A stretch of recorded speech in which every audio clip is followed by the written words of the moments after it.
The High Court,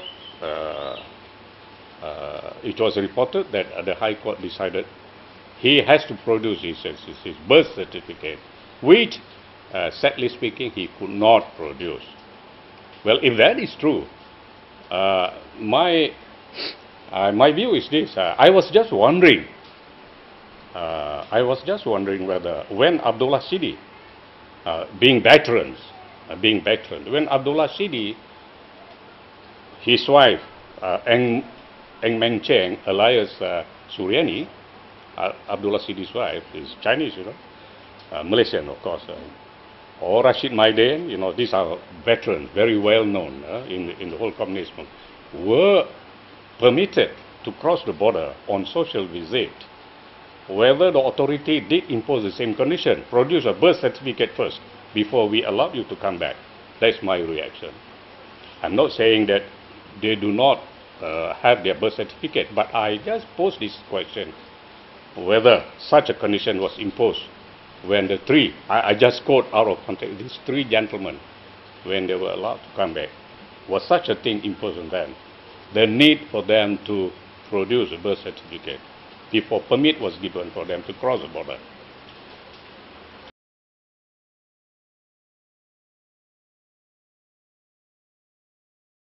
I fail to understand this. The fact that the government had seen it fit to sign a peace agreement with the CPM, led by Peng, although the government was fully aware then and now that the CPM has throughout been, since 1948, an illegal party, a party whose permit for existence was not renewed in 1948,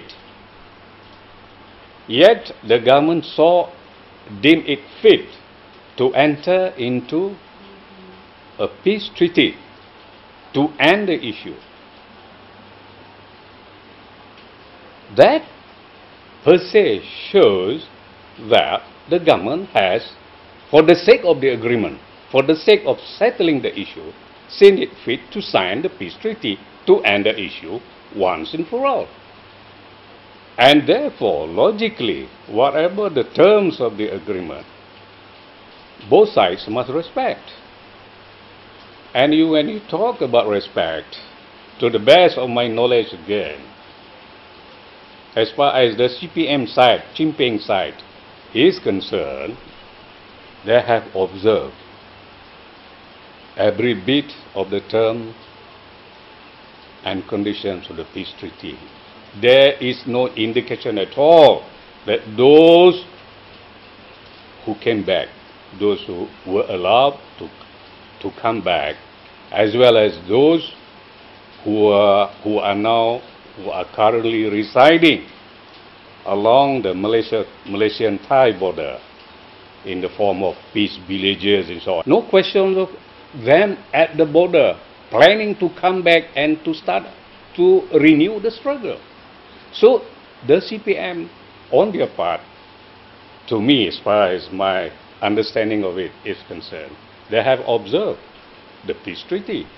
Now, what about we on our part? I think the government has done well. To a lot of extent, the government has done well. Those who came back, those who decided to come back, they were given allowances. They were not arrested under ICA. And one or two of them are now lecturers in the local university, which was strictly according to the terms of the agreement. To me, it is only Peng that the issue cropped up. I fail to understand, to be honest with you. The fact of the matter is that Peng has tried to challenge his government ruling in court. And as you saw the other day, the High Court has, it is reported in the press, the High Court has more or less decided. It is reported in the press, and I heard the lawyers, Peng's lawyers, are trying to appeal. But that is as far as the legal interpretation, as far as the court is concerned. But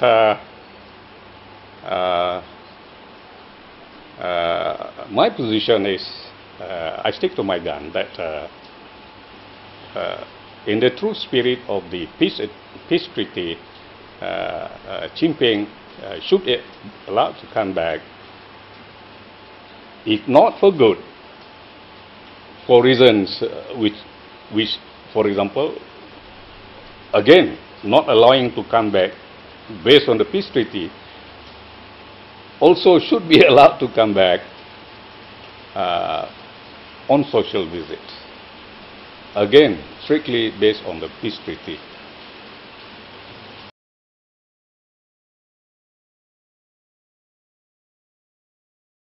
I have not met Peng since the last time I met him in Phuket and Chiang Mai 20 years ago, or almost that. I've not met Abdullah Sidi. Yeah, I've not met Rashid Maidan since I last met him during the negotiation proper. Of course, Rashid Maidan has passed away sometime recently.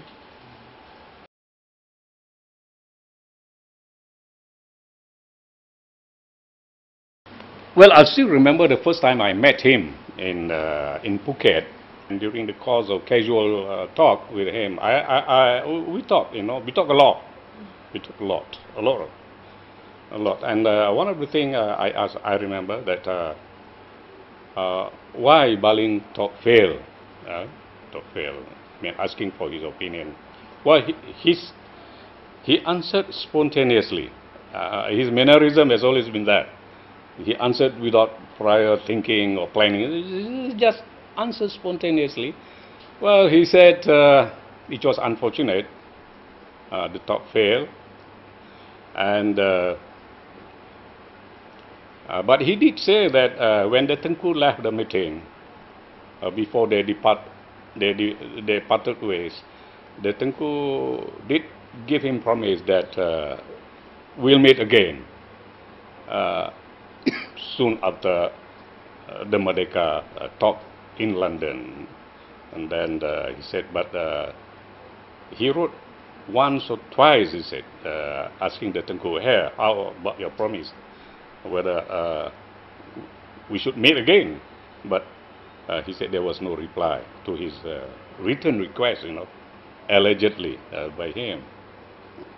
Then when I asked him what is his opinion, why the talk failed, well, he, as I said, spontaneously, he said his impression is that Tengku was in a hurry. And which he think such big issues could not be settled that immediately, need time for more serious talks. There were several issues regarding ISA detention, weapons, destruction of weapons, no legal action, those who have got criminal cases facing them. They do not want to be brought to court, this kind of thing. The Tengku simply do not want to discuss those things. Of course, he also said that the Tengku was more bent on what he said, apa namanya, pengampunan, apa there's a term they use, amnesty, yeah, amnesty, which according to him was not agreeable. It tantamount to surrender, which they could not accept. And of course he mentioned about the late David Marshall, who was not helpful at all during the meeting.